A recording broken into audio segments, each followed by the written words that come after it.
I'm a management consultant, and organizational effectiveness is an area of passion for me. Last few years, I have been very interested uh, in this particular question, and the question is as follows: Indian managers are known to be very talented. After all, CEOs of many multinational corporations are Indians. We are also known to be very hardworking. But the question is, are we really productive?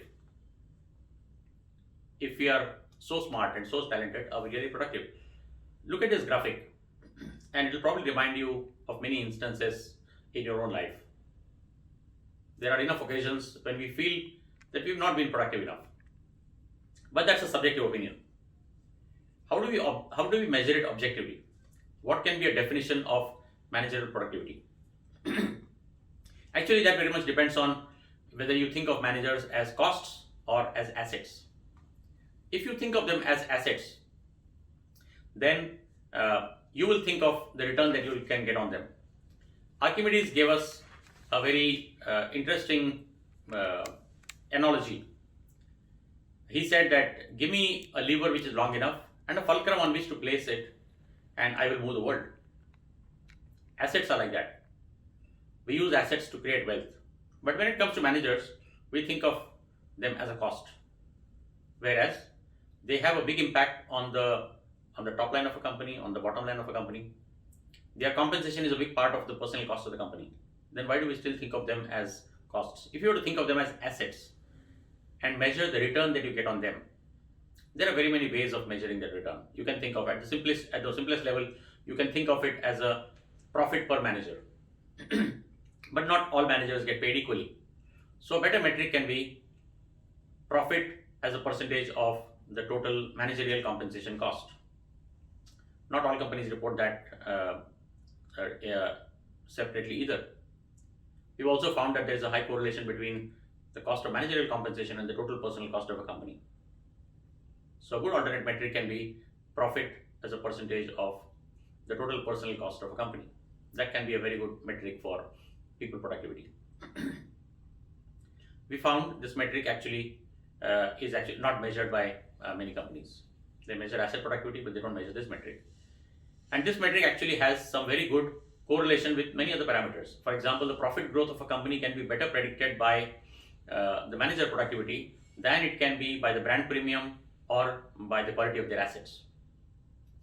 As you can see in the next chart, we started comparing this productivity across the world. We want to get a sense of how is the productivity of Indian employees. And we found a very interesting thing. Adjusted for purchasing power parity, which takes away differences on account of pricing and so on, we found that developed countries generate almost 4 times the amount of revenues per employee than an Indian company does. A country like South Korea generates about 3 times, and China generates about 30% more. So, whichever way you look at it, there is an opportunity to improve the productivity of employees in India. We started to look at this very carefully. And as we probed into this further, we came across some very interesting things.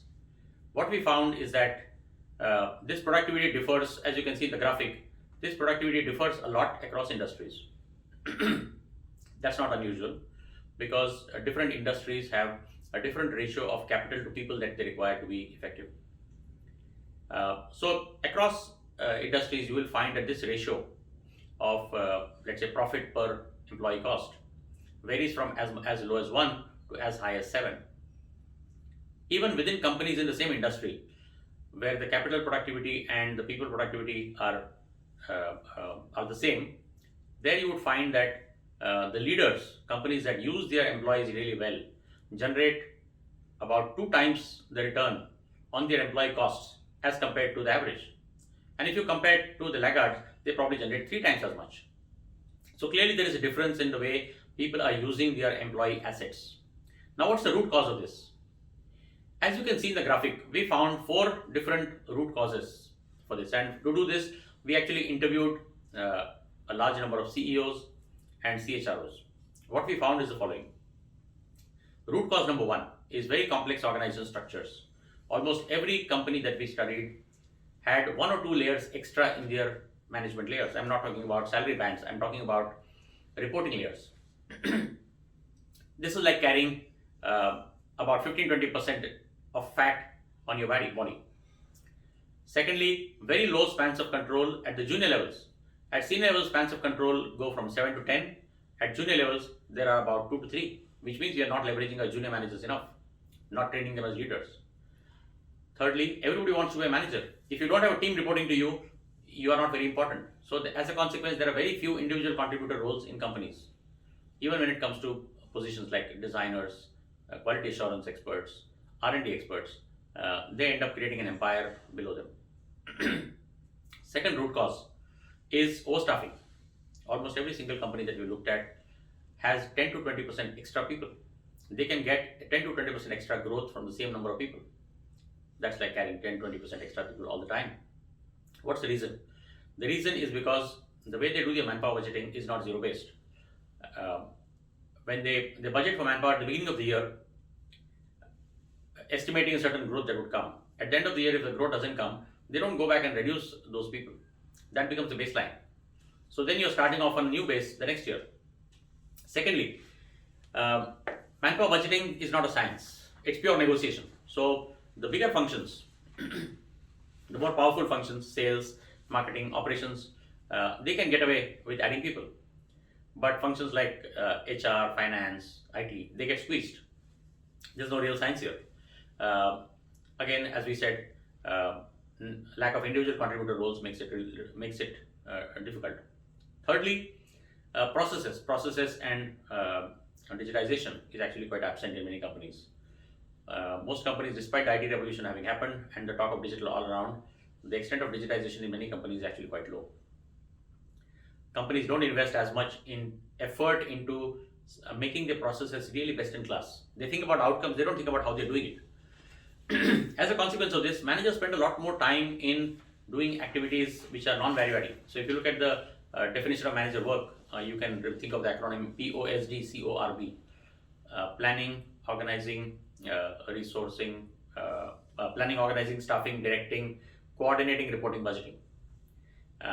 So managers spend a lot more time in coordination and reporting activities, which actually can be automated, which are probably least value adding. They spend less amount of time doing planning, decision making, staffing and budgeting.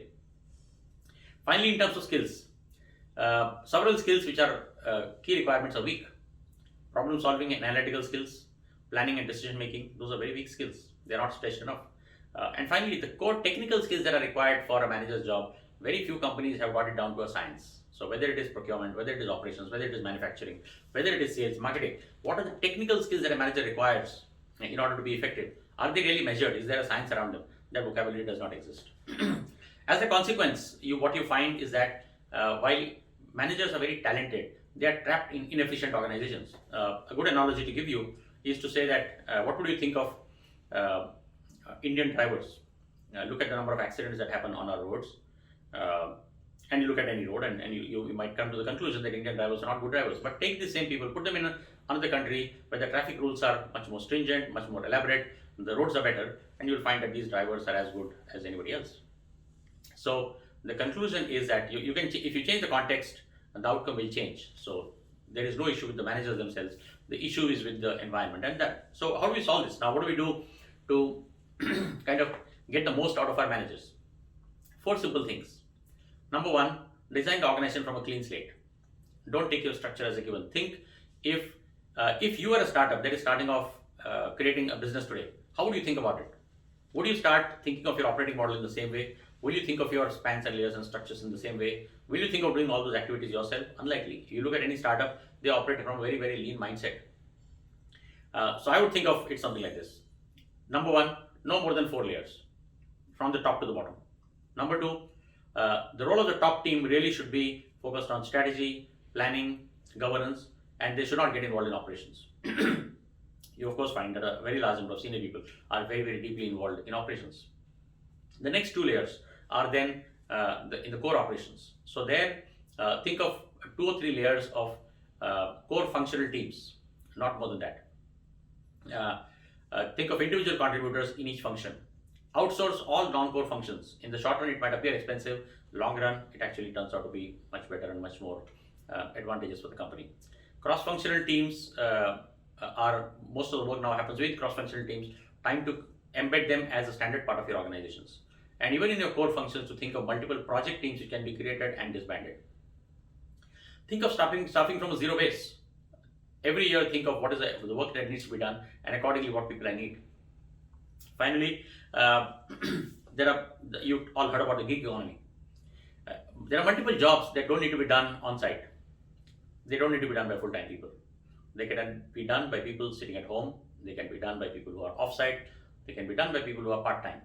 So jobs like MIS, reporting, some parts of finance, some parts of HR, some parts of procurement, some parts of marketing, a whole host of them can actually be done by people who are part-timers. You could leverage the gig economy this way and make your organization lighter.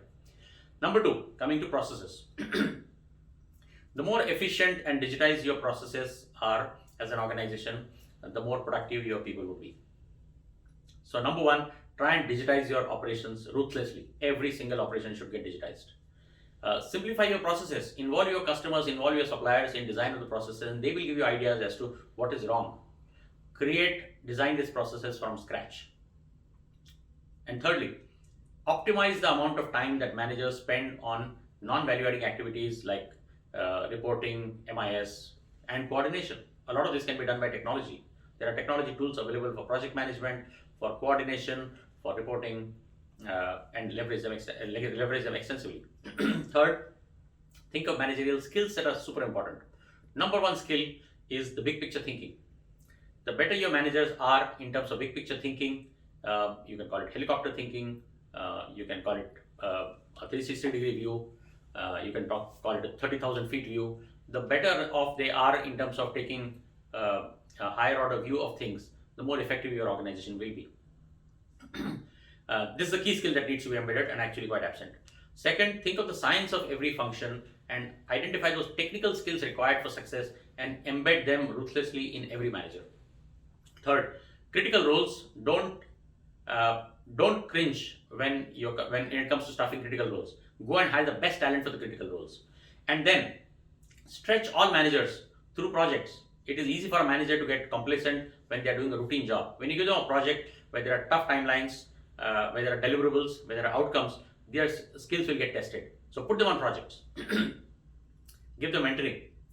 Everybody benefits from mentoring, even at the highest level. So find every manager, make sure that you get a good mentor for them. And then finally, when it comes to performance management, focus on not the top 10% or the bottom 10%, focus on the middle 70-80%. These are the people that move your organization.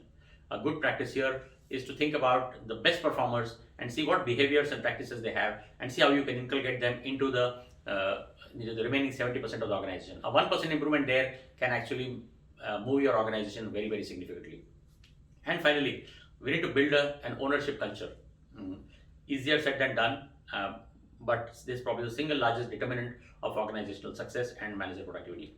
If your people think of your organization as their own, if they bring their whole self to the organization every day, then you will find that it makes a huge difference in terms of the productivity of those people.